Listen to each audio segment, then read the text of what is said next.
বর্তমানে আমরা যদি সোনার দামের কথা বলি তাহলে দেখবো সোনার প্রত্যেক 10 গ্রামে 24 ক্যারেটের দাম গিয়ে দাঁড়িয়েছে 1,46,000 টাকার কাছে। অপরদিকে 22 ক্যারেটের দাম চলছে 1,32,000 টাকায়। আর যদি আমরা প্রিভিয়াস রিটার্নের কথা বলি তাহলে কিন্তু আমরা সবাই জানি 2025-এ কিভাবে সোনা রকেটের মতো ওপর দিকে গিয়ে একটা ভালো র্যালি এবং রিটার্ন ইনভেস্টরদেরকে দিয়ে এসেছে।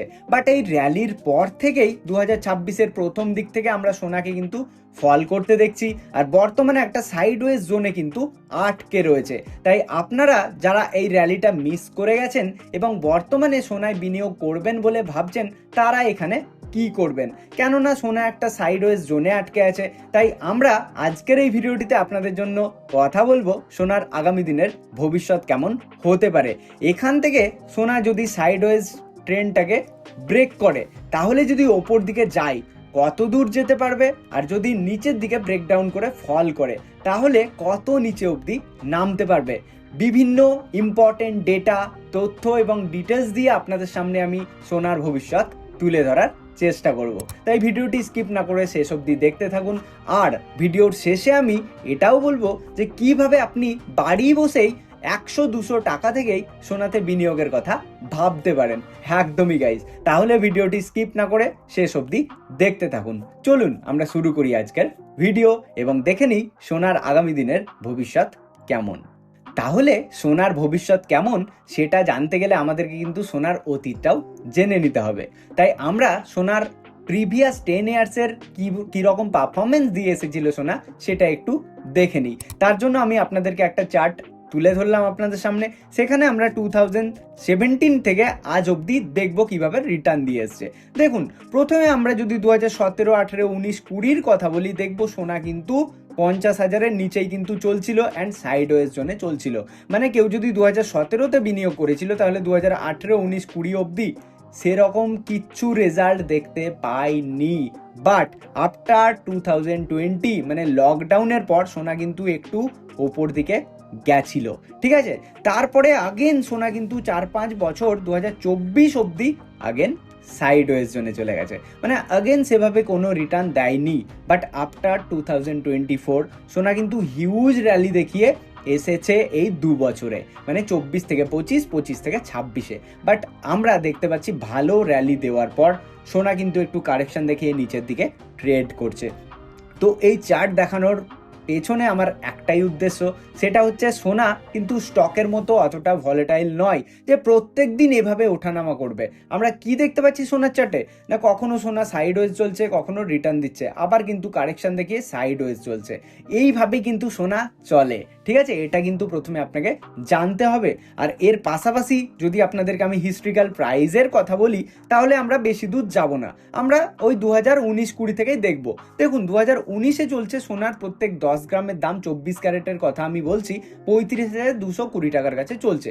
তারপরে 2020-তে 48,650 টাকার কাছে এলো অ্যান্ড 2021-এ আগেন 48,720-তে চলছে, 2022-এ চলছে 52,000, 2023-এ 65,000। মানে আমরা দেখতে পাচ্ছি আস্তে আস্তে আস্তে আস্তে সোনা কিন্তু গ্রো করছে, সেরকম রিটার্ন কিন্তু দিচ্ছে না।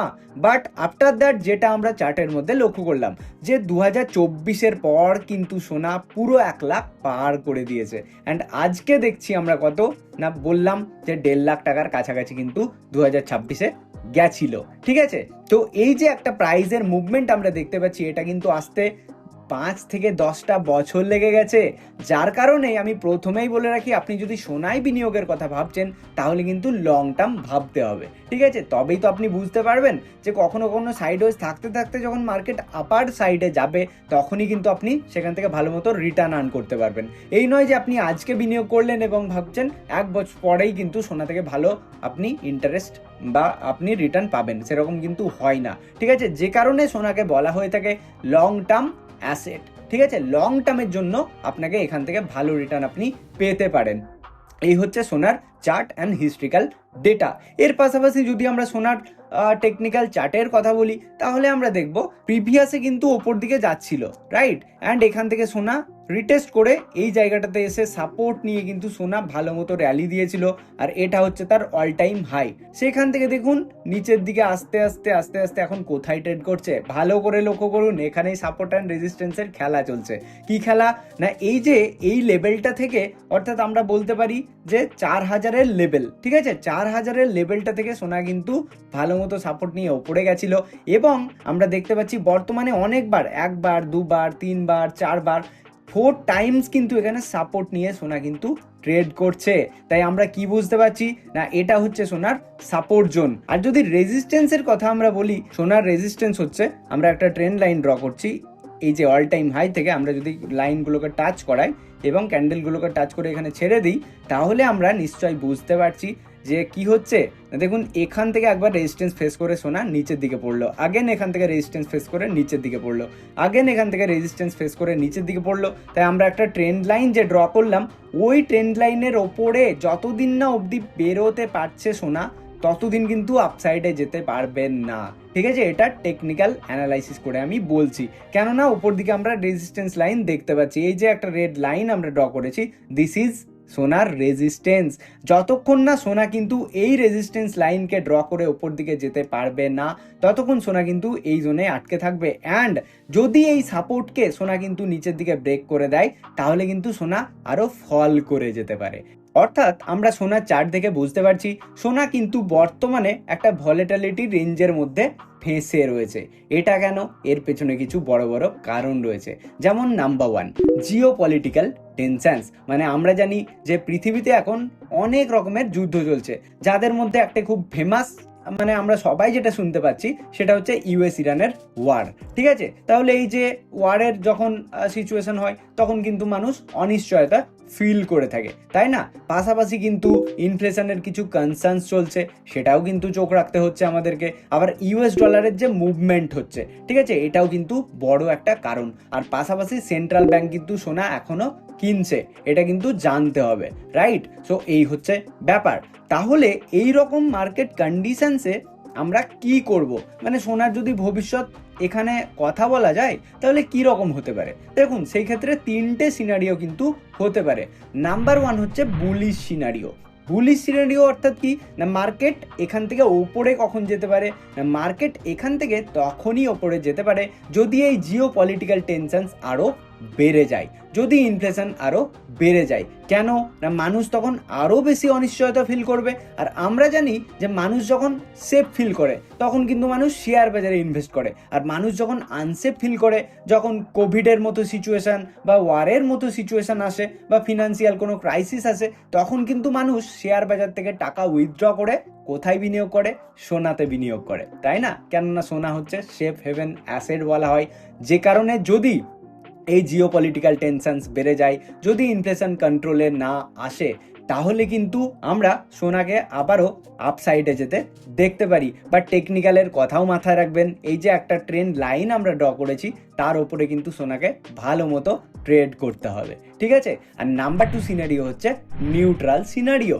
নিউট্রাল সিনারিও বলতে কি না, এখন যেরকম চলছে, অর্থাৎ আমরা দেখতে পাচ্ছি যে ইউএস ইরান যুদ্ধ চলছে, কখনো থেমে যাচ্ছে, কখনো আবার যুদ্ধ হচ্ছে, এইরকম যদি সিচুয়েশন চলে, তাহলে কিন্তু মার্কেট এখনো কিছু মাস যাবত এই জোনটাতেই ট্রেড করতে পারে, ঠিক আছে। এটা হচ্ছে নিউট্রাল। আর নাম্বার 3 হচ্ছে বেয়ারিশ সিনারিও, অর্থাৎ মার্কেট কখন ডাউন সাইডে পড়তে পারে না, মার্কেট যদি জিও পলিটিক্যাল টেনশনস একদম শেষ হয়ে যায়, মানে যুদ্ধ থেমে যায় পুরোপুরি, যদি ইনফ্লেশন কন্ট্রোলে চলে আসে, যদি ইউএস ডলারকে মানুষ মানে অন্য দেশের সঙ্গে কন্ট্রোল করতে পারে। যেমন আমরা জানি ইউএস ডলারের তুলনায় আইএনআর কতটা কমে গেছে ভ্যালু, তাই না? এইগুলো যদি কন্ট্রোল হয়ে যায়, তাহলে কিন্তু আবার মানুষ গোল্ড থেকে টাকা তুলে শেয়ার বাজারে ইনভেস্টমেন্ট করবে, যার ফলে কি হবে, গোল্ডের প্রাইসে আমরা একটা ফল দেখতে পেতে পারি। তাহলে এই 3টে সিনারিও কিন্তু ঘটতে পারে। তো এখন কোশ্চেন হচ্ছে যে সাধারণ বিনিয়োগকারীরা তাহলে এখন কি বিনিয়োগ করবে নাকি ওয়েট করবে?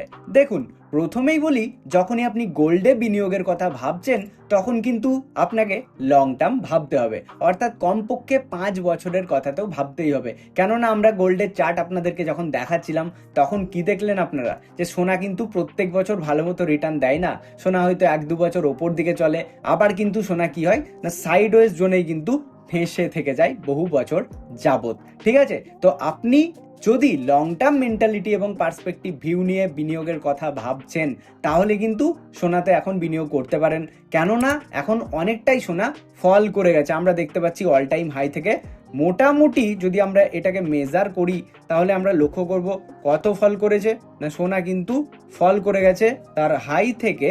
বলতে গেলে দেখুন এখানে হাই থেকে ফল করে গেছে সোনা 30%-এর কাছে, মানে বুঝতে পারছি যে 30% আপনি ডিসকাউন্টে পাচ্ছেন তার অল টাইম হাই থেকে। তো এখানে কি সমস্ত টাকা বিনিয়োগ করবেন? একদমই নয়, সেই ভুল করবেন না। আপনি কি করবেন? এসআইপি মোডে, মানে সিস্টেম্যাটিক ইনভেস্টমেন্ট প্ল্যান হিসাবে বিনিয়োগ করতে পারেন। যেভাবে আপনি মিউচুয়াল ফান্ডের এসআইপি করছেন, মানে আপনি প্রত্যেক মাসে একটা অ্যামাউন্ট ফিক্স রাখুন যে এই অ্যামাউন্টটা আপনি সোনাতে বিনিয়োগ করতে চান, এবং কোথায় বিনিয়োগ করবেন না সেটা হচ্ছে গোল্ডের ইটিএফ আপনি মানে বিনিয়োগের কথা ভাবতে পারেন। আপনি কিন্তু গোল্ডের ইটিএফ যখন কিনবেন তখন আপনি 100-200 টাকা থেকেও বিনিয়োগ করে কিনতে পারবেন। ঠিক আছে, তো গোল্ডের ইটিএফ কি হয়, কিভাবে বিনিয়োগ করবেন, সমস্ত কিছু জানতে হলে এই ভিডিওটি দেখে নেবেন, আপনি বুঝে যাবেন। ঠিক আছে, আপনার গায়ে যদি 100-200 টাকাও আছে না, আপনি গোল্ডে বিনিয়োগ করতে পারবেন খুব ইজিলি, একদমই শেয়ার কেনার মতো আপনি বিনিয়োগ করতে পারবেন। ঠিক আছে, তো মোদ্দা কথা হচ্ছে এটাই, যদি আপনার লং টার্ম পার্সপেক্টিভ ভিউ রয়েছে তাহলে কিন্তু সোনাতে এখন আপনি অল্প অল্প করে বিনিয়োগ শুরু করতে পারেন। কিন্তু আমি যেহেতু কোনো ফিনান্সিয়াল অ্যাডভাইজার নই এবং এটা শুধুমাত্র এডুকেশনাল পারপাসের কারণেই বানানো হচ্ছে, তাই যে কোনো প্রকারের বিনিয়োগের আগে আপনারা আপনাদের ফিনান্সিয়াল অ্যাডভাইজারের পরামর্শ অবশ্যই নিয়ে নিন। সো এই হচ্ছে গাইজ আমাদের আজকের ভিডিও, যেখানে আমরা সোনার ভবিষ্যতের কথা জানলাম। তো এর পাশাপাশি যদি আপনারা সিলভারেরও ভবিষ্যৎ জানতে চান তাহলে অবশ্যই কমেন্ট বক্সে কমেন্ট করে জানান সিলভার। আমি আপকামিং ভিডিওতে সিলভারের নিয়েও একটি ভিডিও বানিয়ে দেবো। সো গাইজ এই হচ্ছে তাহলে আমাদের আজকের ভিডিও। অবশ্যই কমেন্ট বক্সে কমেন্ট করে জানান আপনারা সোনাতে বিনিয়োগ করছেন কিনা, এবং ভিডিওটি ভালো লাগলে লাইক করে ফ্রেন্ডস ও ফ্যামিলি মেম্বারদের সঙ্গে শেয়ার করে দিন। আর চ্যানেলে নতুন হলে চ্যানেলটিকে সাবস্ক্রাইব করে পাশে থাকা বেল আইকনটিতে প্রেস করে দিন। চলুন দেখা হচ্ছে পরবর্তী ভিডিওতে, ততক্ষণের জন্য সবাই ভালো থাকবেন, সুস্থ থাকবেন, ধন্যবাদ।